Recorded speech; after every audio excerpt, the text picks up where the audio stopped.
दोस्तों, I hope कि आप लोग काफ़ी अच्छे होंगे और अपनी पढ़ाई बेहतर तरीके से कर रहे होंगे। दोस्तों, अभी 69th का फाइनल रिज़ल्ट आया है। आप सब में से कई ऐसे लोग होंगे जिनके फ्रेंड सर्किल में, आपके रिलेशन में या आपके जानने वालों में किसी न किसी का सिलेक्शन हुआ होगा जिसको आप जानते होंगे। बहुत सारे एस्पिरेंट ऐसे हैं जिन्होंने इस सिलेक्शन को केवल यूट्यूब पर या न्यूज़पेपर में देखे होंगे, सोशल मीडिया पर देख रहे होंगे। उस समय जो आपने मोटिवेशन को महसूस किया होगा, जो एनर्जी आप में प्रभावित हो रही थी, आपको उसी एनर्जी को अगले जो भी बचे हुए दिन है उसमें ज़िंदा रखना है। वही एनर्जी, वही मोटिवेशन आपको सफलता दिला देगा। आपको किसी और मोटिवेशन की दोस्त आवश्यकता नहीं है। आप उसी ऊर्जा को महसूस करिए अगले 15-16 दिनों में, उसी मोटिवेशन के साथ पढ़ाई करते रहिए। आपको सफलता निश्चित रूप से मिलेगी। उसके बाद हम मेंस के लिए भी काम करेंगे, आंसर राइटिंग पे काम करेंगे, एसे पे काम करेंगे। आपको वहाँ से काफ़ी हेल्प मिल जाएगा। साथ ही साथ दोस्तों, हमने इस चैनल पे करंट अफेयर को भी काफ़ी अच्छे से डिस्कशन किया है। चाहे तो आप उसका भी हेल्प ले सकते हैं। आपको साइंस टेक और आईआर में वहाँ से काफ़ी हेल्प मिल जाएगा। दोस्तों, 17th प्रीलिम्स में काफ़ी कम समय बचा है, जो भी अभी तक संभावनाएँ बनी हुई है एग्ज़ाम को लेकर, तो उसके हिसाब से 15-16 दिन अब हमारे पास बचा है और ऐसे में ज़रूरी हो जाता है कि हम अपनी पढ़ाई को एक बेहतर आयाम दें। जो भी चीज़ें हमने अभी तक पढ़े हैं, केवल उसका रिवीजन करें। लेकिन इसी बीच में एक द्वंद सा बना हुआ है कि क्या 13 दिसंबर को जो हमारा प्रीलिम्स है वो हो पाएगा? ये काफ़ी सारे प्रश्न बने हुए हैं। काफ़ी लोग इससे परेशान भी है, उनका उतना मन भी नहीं जुड़ पा रहा है पढ़ाई को लेकर कि क्या पता बढ़ जाएगा तो वो अपने पढ़ाई के तरीकों को बदलेंगे। तो सबसे बड़ी बात है ये है दोस्तों कि अभी जो भी संभावनाएँ बनी हुई है और उसके पीछे जो भी अभी डेवलपमेंट है, काफ़ी सारी चीज़ें देखी जा रही है कोर्ट केस केस को लेकर। काफ़ी लोग आयोग में मिल रहे हैं उसको रीओपन करने के लिए फॉर्म को।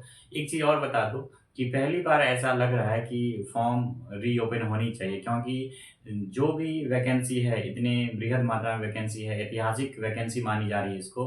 तो इसमें ये चीज़ इम्पोर्टेंट है कि जो अवसर है वो सबको मिलनी चाहिए। परिणाम क्या होगा उनका ये अलग मसला है, लेकिन अवसर सबको मिलनी चाहिए। एग्ज़ाम जब भी लेना हो ले, बेहतर ढंग से ले। एक चीज़ आप हमेशा याद रखिए कि जो भी लोग इस उम्मीद में अभी बैठे हुए हैं कि एग्ज़ाम का डेट बढ़ जाएगा, निश्चित रूप से बढ़ जाएगा, हम अपनी तैयारी को तब बेहतर तरीके से करेंगे, तो इस द्वंद में नहीं रहिए, क्योंकि अगर एग्ज़ाम का डेट बढ़ भी जाता है, तब भी आपको उससे कुछ ख़ास फ़ायदा नहीं होगा अगर ये समय आप गँवा देते हैं।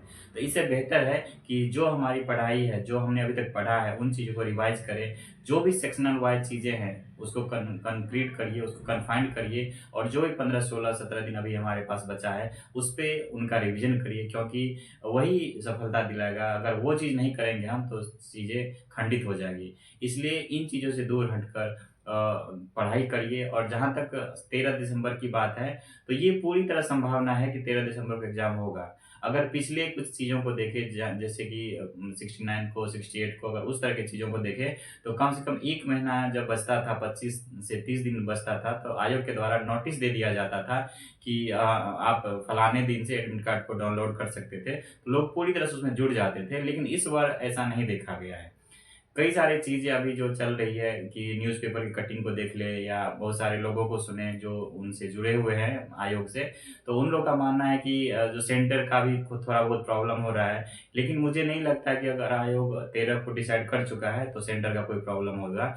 तो इसलिए इस तरह की चीज़ों पे ध्यान नहीं दीजिए, आप अपनी पढ़ाई करिए, जो भी आपके मजबूत सेक्शन है उसको रिवाइज़ करिए, जो भी चीज़ आपकी छूट गई है उसको बेहतर करिए और जो भी जैसे करंट अफ़ेयर है, बिहार का हो या नेशनल वाला हो, उसके बाद बिहार स्पेशल है, तो ये 2-3 सेक्शन पे आप अच्छे से काम करिए। अगर आपने मॉक बनाया है तो उसको एनालाइज़ करिए, उसको याद करने की कोशिश करिए, जो भी उसमें एक्स्ट्रा कंटेंट है उसको बेहतर तरीके से करने की कोशिश करिए। अगर इस तरह से करेंगे तो आपको सफलता निश्चित रूप से मिलेगा। इतनी सारी वैकेंसी है, इतने बृहद मात्रा में रिज़ल्ट आएँगे, तो ये विश्वास करिए कि आपका भी रिज़ल्ट ज़रूर होगा। ज़रूरत है आपको पैशेंस रखने की, सकारात्मक सोच के साथ 15-20 दिन और लड़ने की ज़रूरत है। आप आगे बढ़ने की आपको ज़रूरत है। अपने थॉट प्रोसेस को पूरे सकारात्मक रखिए, ओवरथिंकिंग से बचिए, नेगेटिव चीज़ों से बचिए। उन लोगों से भी बचने की आवश्यकता है जो आपको ये एहसास दिलाने की कोशिश करते हैं कि होगा या नहीं होगा, हमारी पढ़ाई अच्छी नहीं हुई इस तरह से। तो इन चीज़ों से बचना है। अपनी पढ़ाई को बेहतर करिए, जो भी चीज़ आपने पढ़ा है उसका रिवाइज़ करिए, आप निश्चित रूप से सफल होंगे। उसके बाद हम मेंस के लिए भी काम करेंगे, इस बहुत ही बारीकी से काम करने वाले हैं आने वाले समय में। तो इन चीज़ों को ध्यान में रखिए, अच्छे से तैयारी करिए, आपको मेंस लिखने का निश्चित रूप से अवसर मिलेगा। जो भी 15 से 16 दिन अभी हमारे पास है, उसको बेहतर करिए। अपने जितने भी आपने चीज़ें सीखा है अभी तक, उस सभी चीज़ का प्रयोग करिए, आपको सफलता ज़रूर मिलेगी। खुश रहिए, स्वस्थ रहने की कोशिश करिए। आप सबका बहुत-बहुत धन्यवाद।